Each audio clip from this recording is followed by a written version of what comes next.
You asked, how to divide 9,450 by 5 using the long division method.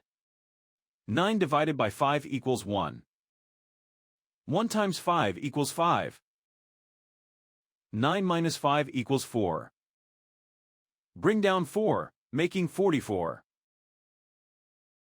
44 divided by 5 equals 8. 8 times 5 equals 40. 44 minus 40 equals 4. Bring down 5, making 45. 45 divided by 5 equals 9. 9 times 5 equals 45. 45 minus 45 equals 0. Bring down 0, making 0. 0 divided by 5 equals 0. 0 times 5 equals 0. 0 minus 0 equals 0. The remainder is 0. The final result is 1890.